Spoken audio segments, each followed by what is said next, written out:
وبمحمد. الحمد لله نحمده ونستعينه ونستغفره ونؤمن به ونتوكل عليه ونعوذ بالله من شرور أنفسنا ومن سيئات أعمالنا. من يهده الله فلا مضل له ومن يضلله فلا هادي له. وأشهد أن لا إله إلا الله وأشهد أن محمدا عبده ورسوله. اللهم صل على محمد وعلى آل محمد كما صليت على إبراهيم وعلى آل إبراهيم إنك حميد مجيد. اللهم بارك على محمد وعلى آل محمد كما باركت على إبراهيم وعلى آل إبراهيم إنك حميد مجيد. أما بعد فإن خير الحديث كتاب الله وخير الهدي هدي محمد صلى الله تعالى عليه وآله وسلم وشر الأمور محدثاتها وكل محدثة بدعة وكل بدعة ضلالة وكل ضلالة في النار. أعوذ بالله السميع العليم من الشيطان الرجيم. بسم الله الرحمن الرحيم.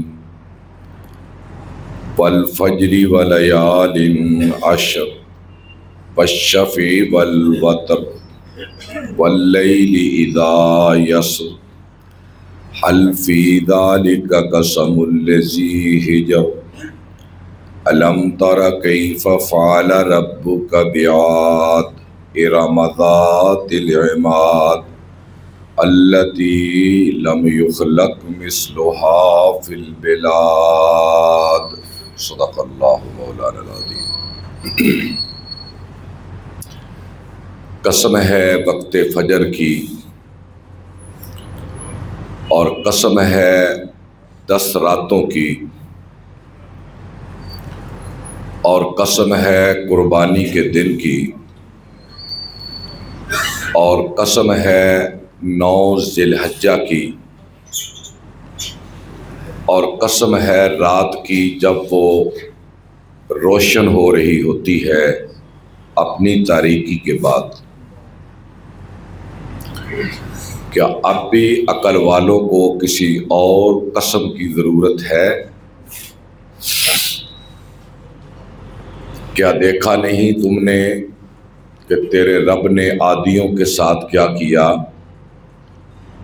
اور قوم ارم کے ساتھ جو بڑے بڑے ستونوں والے تھے؟ اللہ تعالیٰ کی حمد و ثنا اور حضور نبی اکرم صلی اللہ علیہ وسلم کی مبارک ذات پر درود و سلام کے بعد، محترم سامعین و حاضرین، سورہ فجر کی ابتدائی چھوٹی چھوٹی چند آیات میں نے تلاوت کی ہیں، جس کا عام فہم ترجمہ میں نے آپ احباب کی خدمت میں گوشگزار کیا ہے، جس میں اللہ تعالیٰ نے چند قسمیں اٹھائی ہیں. سب سے پہلے وقت فجر کی قسم اٹھائی اور اس کے بعد 10 راتوں کی قسم اٹھائی. اس کے بعد قربانی کے دن کی قسم اٹھائی. اس کے بعد 9 ذی الحج یوم عرفہ کی قسم اٹھائی. بعض مفسرین تو اسی تفسیر کی طرح جاتے ہیں جو میں نے بیان کی ہے، اور بعض مفسرین کسی اور تفسیر کی طرف جاتے ہیں۔ اگر وقت نے اجازت دی تو میں اس کا بھی ذکر کروں گا، اگر وقت نے اجازت نہ دی تو اس وضاحت اور تفسیر کو میں آپ حضرات کی خدمت میں آئندہ جمعے میں عرض کروں گا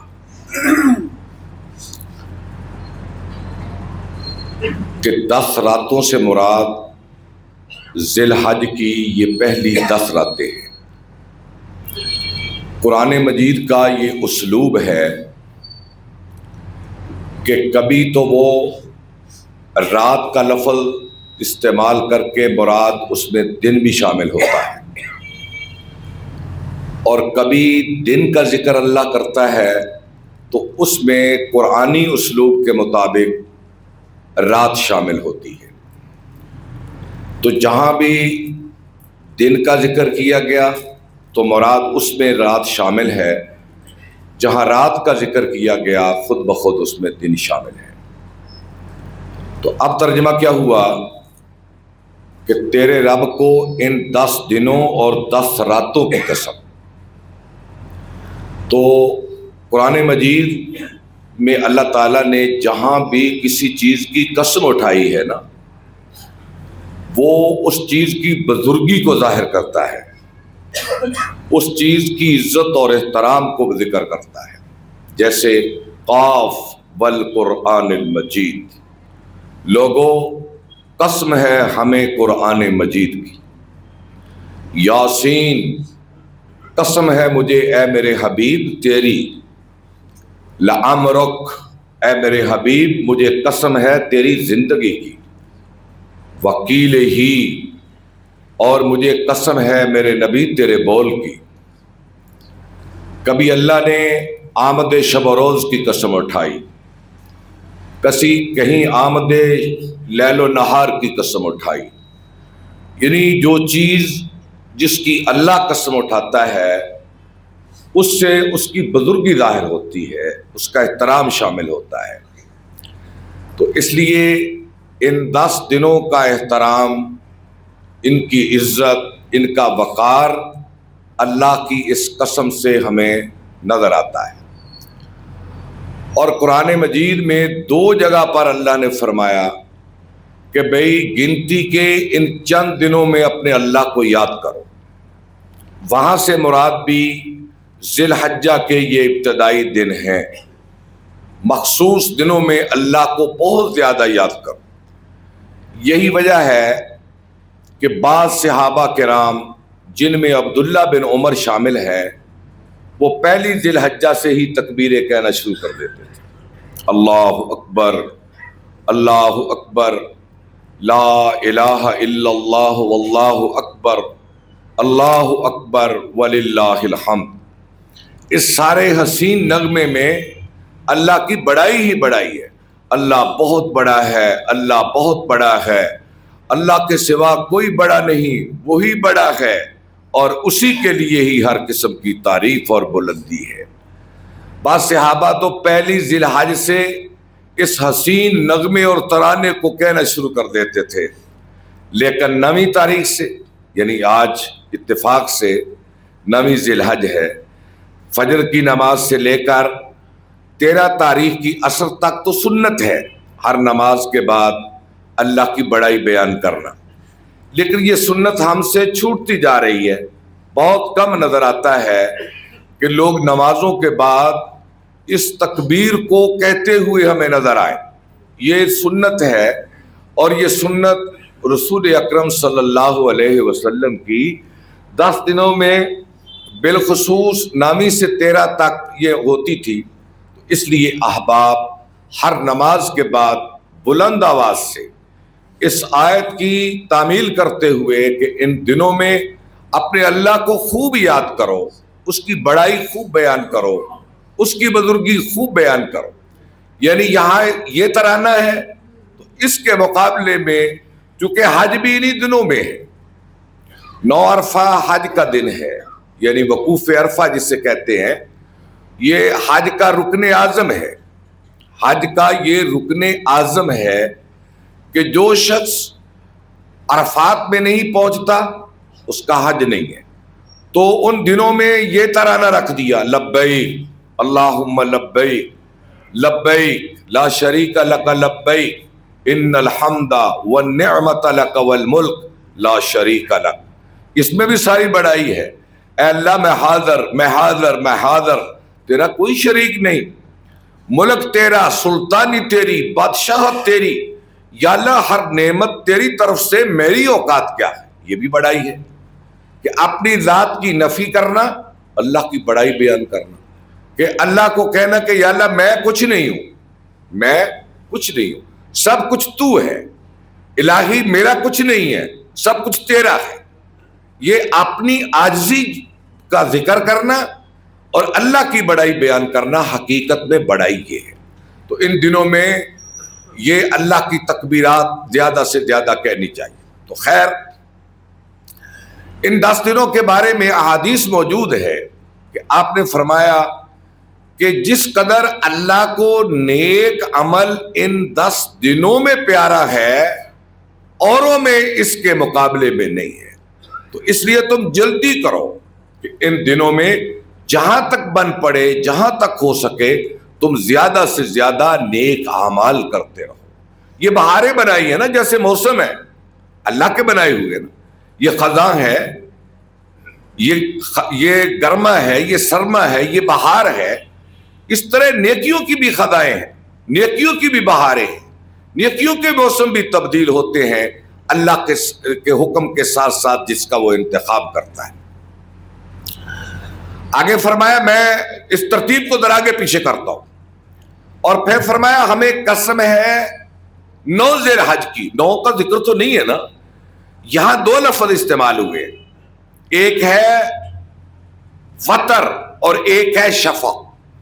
2 لفظ بولے، شفع کی قسم اور وتر کی قسم. آپ وتر کا لفظ سنتے ہیں نا، وتر اور وتر ایک ہی معنی ہے، جس کا معنی ہوتا ہے طاق.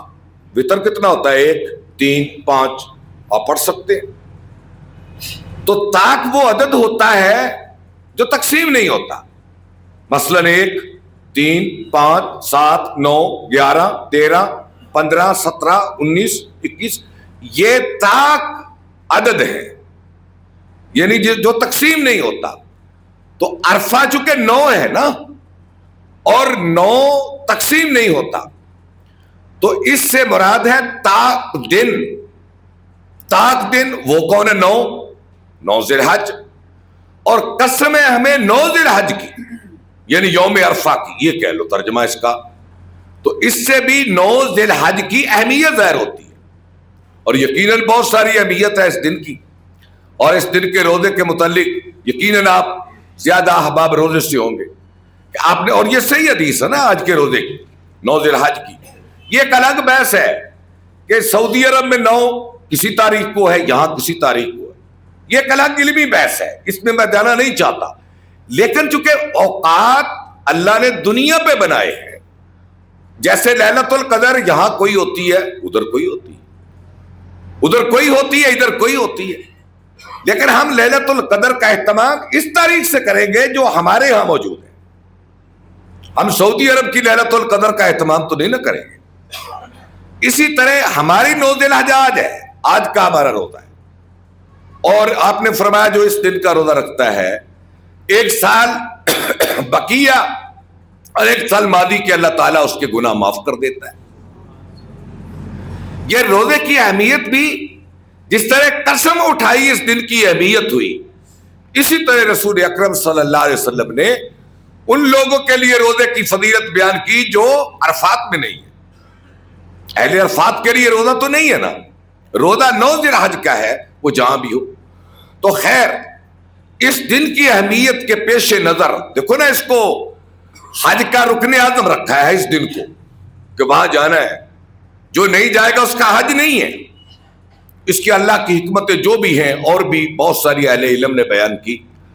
تو اصل میں وہاں اس اجتماع، حدیث میں آتا ہے عرفات کے دن جہاں امام 2 نمازیں پڑھا کر ظہر اثر خطبہ دیتا ہے اور غروب آفتاب تک وہاں ٹھہرنا ہوتا ہے، وہاں دعائیں کرنا ہوتا ہے، اور وہاں جو دعا کا منظر ہے، جو دیکھ کر آئے ہیں، جو کر کے آئے ہیں، اللہ تعالیٰ ان کو بار بار نصیب کرے۔ وہ جو کیفیت ہوتی ہے نا اللہ اور بندے کے بیچ میں، اسے اللہ ہی جانتا ہے اس کیفیت کو۔ اللہ کی ذات بندے کے دل کے اندر وہ راحت، وہ چین اور اپنی طرف سے وہ طمانینت اور سکینت اتارتا ہے کہ جو کسی مقام پر انسان کو نصیب نہیں ہوتی۔ اور اللہ کی ذات عالی اپنے ملائکہ کو جمع کرتی ہے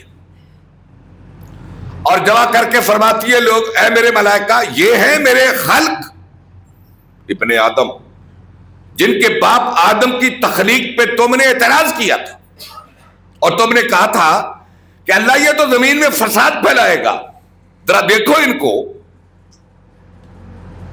تم میں خاش نہیں، ان کے اندر ان کے سینے خاشوں سے بھرے ہوئے۔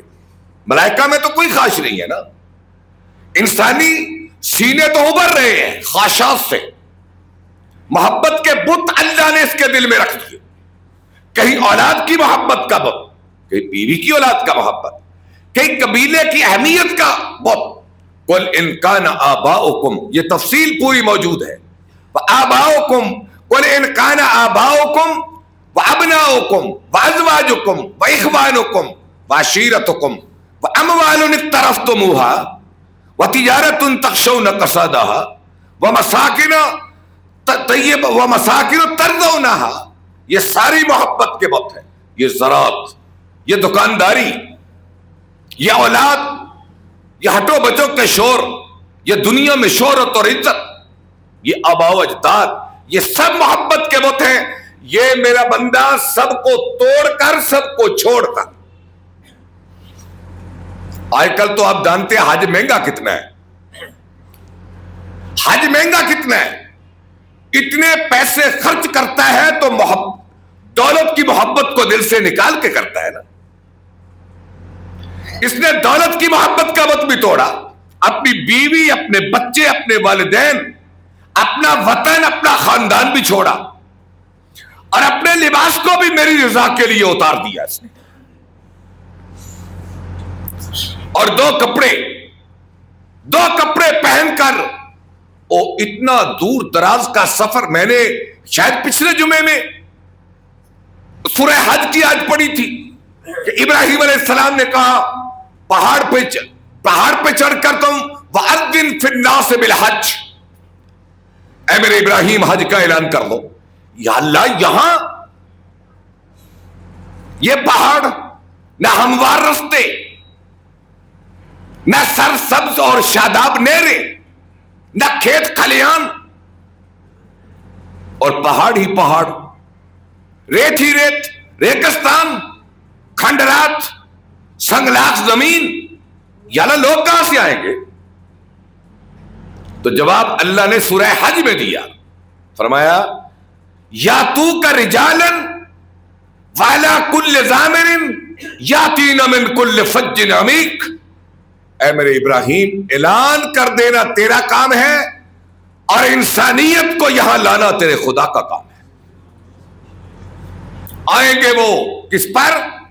دبلی پتلی سواریوں کی کمروں کو جھکا کر، پرپیچ اور مشکل راستوں کو طے کر کے یہاں بندے میرے آئیں گے۔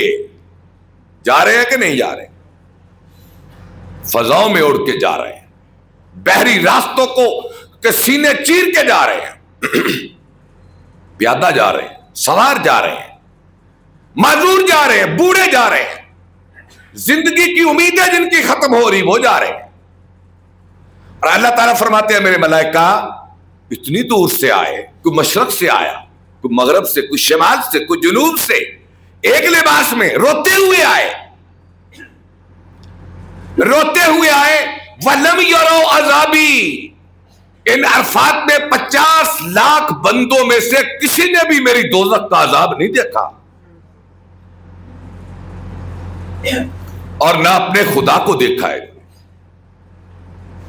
نہ خدا کو دیکھا، نہ عذاب خدا کو دیکھا، لیکن میرے ملائکہ ان کا رونا دیکھو میرے عذابوں کو یاد کر کے۔ اور میری بڑائی کو یاد کر کے ان کا رونا دیکھو. اب گواہ ہو جاؤ کہ اس میدان میں جو جو رو رہے ہیں اس بات پہ گواہ ہو جاؤ کہ میں نے ان سب کو معاف کر دیا. اور یہی فرمان ہے آقا انعامدار کا کہ جس کا حج مبرور ہو گیا وہ ایسے ہی ہے گویا آج ہی اپنی ماں کے بطن سے آیا.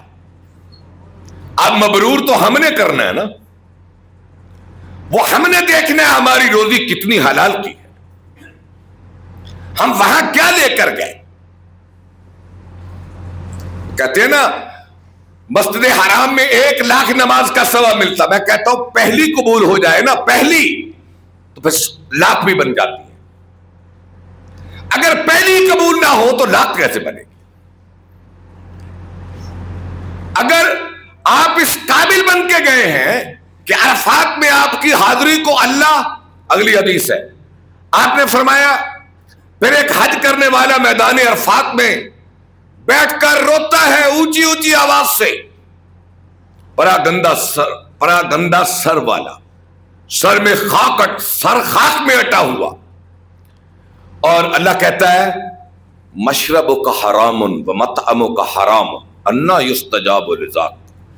تیرا تو کھانا بھی حرام کا تھا, پینا بھی حرام کا تھا, انا یستجاب, میں تیرے رونے کو قبول کیسے کروں, میں تیرے رونے کو قبول کیسے کروں. ایسے جواب بھی ملتا ہے وہاں سے. اگر وہاں سے بخشش ملتی ہے تو عذاب بھی, جواب بھی اللہ کی طرف سے ملتا ہے, جاؤ خالی ہاتھ. تو اعمال کے قبولیت کی شرائط کو پورا کرنا ہے. خیر, اللہ تعالیٰ نے اس دن کی قسم اٹھائی, یہ اس کی فضیلت ہے. وقت مختصر ہے, آگے چلو. آگے فرمایا وشفا, شفا کہتے ہیں جفت کو, جفت کہتے ہیں جوڑے کو. جیسے میں نے عرض کیا تھا وتر ایک جو تقسیم نہ ہو, وتر شفا وہ جو 2 تقسیم ہو جائے, 2 4 6 8, یہ کیا ہے, جفت ہے. ہمیں جفت کی قسم, اور اس سے ہم استدلال کرتے ہیں کہ قربانی کے 4 دن ہیں. تو سن لو, قربانی کے 4 دن ہیں, کیونکہ قرآن قربانی کو جفت میں شمار کرتا ہے. قربانی کے 4 دن 10 11 12 اور 13, یہ قربانی کے 4 دن ہیں. وشفا کا ترجمہ بتاتا ہے 4 دن قربانی کے ہیں, لیکن افضل تو پہلے دن ہے. ہمیں قربانی کے دن کی قسم. اب اس سے آگے چلیں کہ یہ قربانی کیا ہے جس کی اللہ قسم اٹھا رہا ہے.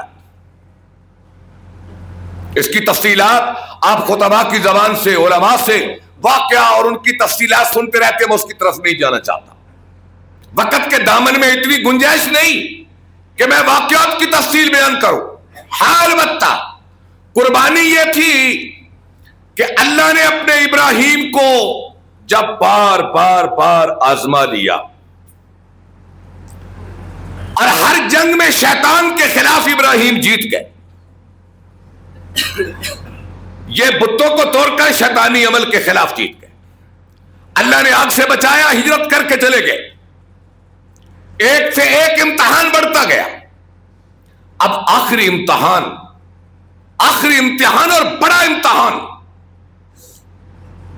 آخری امتحان اور بڑا امتحان.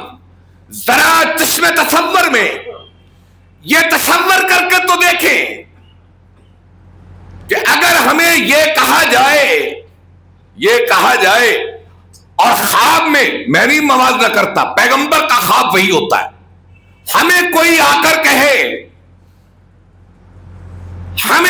کہے کہ اپنے اس بیٹے کو جس کی عمر 8 سال 10 سال 7 سال ہو, آپ اس کو ذبح کر دے تمہیں جنت ملے گی.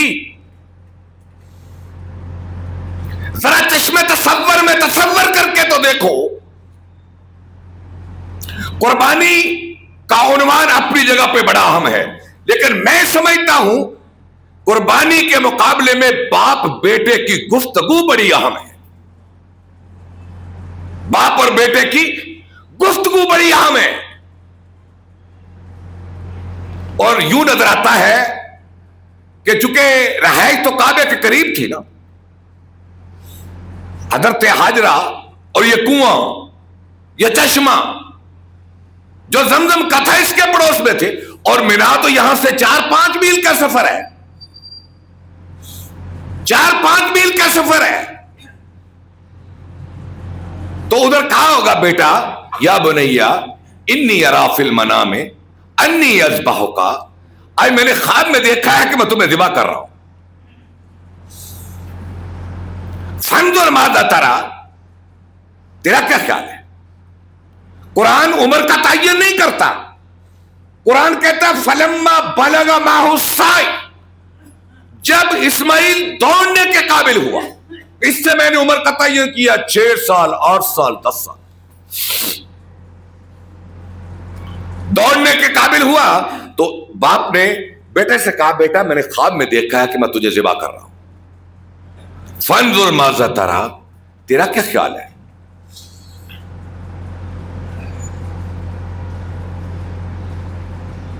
یا ابت افعل ما تؤمر، آگے سے کوئی جملہ نہیں کہ اسماعیل نے کہا ابا جان بلا ایسے بھی حکم اللہ کے ہوتے ہیں. تاریخ انسانی نے تو ایسا کسی نے نہیں کہا کہ اللہ کی رضا کے لیے اپنا بیٹا ذبح کر دو. نہیں، یہ فیضان نظر تھا. یا اقبال بول رہا ہے یہ فیضان نظر تھا یا کہ مکتب کی کرامت تھی؟ سکھائے کس نے اسماعیل کو آداب فرزندی؟ وہ کسی یونیورسٹی سے فارغ نہیں تھے، کسی کالج کے پڑھے ہوئے نہیں تھے، بس ایک یہ نظر کرم تھی، یہ فیضان نظر تھا، یہ نظر کا فیض تھا ابراہیم کا کہ بیٹا کیا کہتا یا ابت افعل ما تؤمر، جو حکم خدا ہے کر گزرو، ستجدنی انشاء اللہ من الصابرین، اللہ نے چاہا تو تیرا بیٹا گھبرائے گا نہیں. اچھا اب قرآن کا سیاق بتاتا ہے، اسلوب بتاتا ہے کہ اس کے بعد وہ چل پڑے ہوں گے. آگے بھی تو حکم خدا تھا نا کہ کہاں جانا ہے، قربان گاہ کون سی بنے گی، کہاں جا کر آپ نے اس کو زمین پہ لٹانا ہے، یہ بھی حکم خدا طے تھا. چلے یہ 4-5 میل چلتے چلتے قرآن کہتا ہے کہ راستے میں بات یہ نظر آتی ہے، راستے میں یہ باتیں کرتے جا رہے ہیں، اور اللہ کا حکم تھا. قربان گاہ آپ نے دیکھی ہے مینا کے اندر جہاں اسماعیل کو ابراہیم نے لٹایا. قرآن بولتا فلما اسلما، اس کا ترجمہ کیا ہے؟ ایسے کھڑا ہوگا بیٹا، ایسے باپ. اس کا ترجمہ یہ ہے باپ ذبح کرنے کے لیے تیار، بیٹا ذبح ہونے کے لیے تیار. یہ ترجمہ اس کا. فلما اسلما، جب وہ دونوں تیار ہو گئے، وَتَلَّهُ لِلْجَبِينِ، اور گردن کے بل باپ نے بیٹے کو زمین پہ لٹا لیا. جب لٹا لیا تو رب العالمین فرماتے ہیں ہمارے ہاں یہ طے نہیں تھا کہ ہم ایسے کریں. وَنَادَيْنَاهُ أَن يَا إِبْرَاهِيمُ، ہم نے اوپر سے آواز دی قد صدقت الرؤيا انا كذلك نجزي المحسنين، اے میرے خلیل بس بس بس، تم امتحان میں پاس ہو گئے، ہم نے تیری ادا ہی تو دیکھنا تھی، ہم نے تیری ادا دیکھنا تھی. اب پھر ادھر آ جاؤ کہ آج سے تقریباً 4,500 برس پہلے کا یہ واقعہ ہے. تقریباً 4,500 برس پہلے کا واقعہ. کتنا عرصہ گزر گیا، کتنا عرصہ گزر گیا. چاہیے تھا یہ واقعہ پرانا ہو جاتا،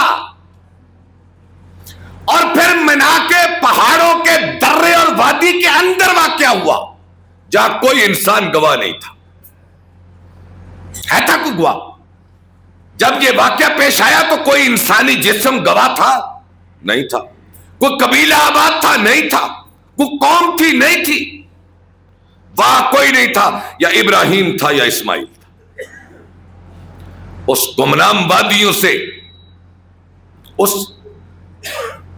مینا کی گمنام وادیوں سے اللہ نے اس واقعہ کو ایسے اٹھایا اور درجہ قبولیت پہ اس طرح پہنچایا، کل 10 ذی الحج کو پوری انسانیت دنیا میں دیکھے گی کہ اللہ نے ابراہیم کی سنت کو کیسے زندہ کیا ہے۔ دنیا میں بڑے بڑے تالے آزمائے، بڑے بڑے واقعات پیش ہوئے، بڑے بڑے واقعات پیش ہوئے نا دنیا میں۔ قوم عاد تباہ ہوئی، قوم سمود تباہ ہوئی، قوم شعیب تباہ ہوئی، یہ پانیوں والے فرعونی تباہ ہوئے، عذاب نوح آیا، بخت نصر آیا، سکندر یونانی آیا، چنگیز خان آیا، ہلاکو خان آیا۔ ان کی تاریخیں، ان کے واقعات آج تاریخ کے پرانے اوراق کے اندر چھپ گئے، لیکن ایک گمنام وادی میں پیش آنے والا 4500 سال پہلے کا واقعہ خدا نے ہر انسان کو ہر سال دکھاتا ہے۔ یہ ترجمہ ہے وَتَرَكْنَا عَلَيْهِ فِي الْآخِرِينَ۔ اے میرے ابراہیم بس کرو، بس کرو، تیرے اس طریقے کو تیرا خدا قیامت تک زندہ رکھے گا۔ سلام علی ابراہیم، اور ابراہیم جو مجھ سے وفا کرے گا ہم اس سے اسی طرح وفا کریں۔ اور اسی لیے میرے آقا نے فرمایا کہ اے لوگو، یہ تمہارے باپ کی سنت ابیکم ابراہیم، یہ تمہارے باپ ابراہیم کی سنتیں سے ہلکا نہ لینا۔ اب دیکھیے عقیقہ ہے نا، ایک صدقہ ہے، اس کے جانور کی کوئی شرط نہیں، کان کٹا ٹھیک، دم کٹی ٹھیک، دانت ٹوٹا ٹھیک، عمر کوئی نہیں، 6 ماہ کا 4 ماہ کا دے دو، اس کے لیے ہے وہ بھی صدقہ، اس کے لیے کوئی شرط نہیں، جانور جیسا بھی ہو، لیکن اس کے لیے شرطیں لگا دی کہ لوگوں، ابراہیم نے ایسی ادا کھیلی اپنے خدا سے، اسے ہلکا نہ لینا، ہم اس کی عمروں کا بھی تعین کرتے ہیں۔ میرے آقا نے جانوروں کی عمروں کا بھی تعین کر دیا اور بتا دیا بے عیب ہو، نقص نہ ہو، اس کی بیماری ظاہر نہ ہو، دبلا پتلا لنگڑا نہ ہو، نحیف کمزور نہ ہو، اسے پال کے جوان کر، عیبوں سے پاک، یہ جانور ذبح کر۔ اور یہی وجہ ہے کہ میرے آقا نے مدینہ میں رہے 12 سال، 12 عیدیں آئیں، ہر عید پہ آپ نے قربانی کی، یہ آپ کی سنت موقدہ ہے، واجب فرض نہیں، آپ کی سنت موقدہ ہے یہ، اور اعلان کر دیا جس میں استطاعت ہو قربانی نہ کرے، ہمارے ساتھ عید پڑھنے نہ آئے، ہمارے ساتھ عید پڑھنے نہ آئے۔ کہ گویا یعنی ابراہیم کی قربانی کی قدر نہ کرے۔ قربانی کا نقطہ آغاز ہوا ابراہیم سے، اور اس کو شباب ملا محمد عربی سے۔ آپ نے 70 اونٹ ذبح کیے، حج میں 70 اونٹ ذبح کیے، اور 70 حضرت علی نے کیے۔ اتنی بڑی قربانی یہ لوگ دیتے تھے اللہ کی راہ میں۔ تو اس لیے میرے بھائیوں، کل محبت سے، اخلاص سے، ریاکاری سے بچ کر، محبت کے ساتھ، اخلاص کے ساتھ، حلال مال کے ساتھ یہ قربانی اللہ کی راہ میں کرو۔ اور اس قربانی پہ فرمایا اس کا خون بعد میں گرے گا، خدا تیرے گناہ پہلے معاف کر دے۔ وآخر دعوانا الحمدللہ رب العالمین۔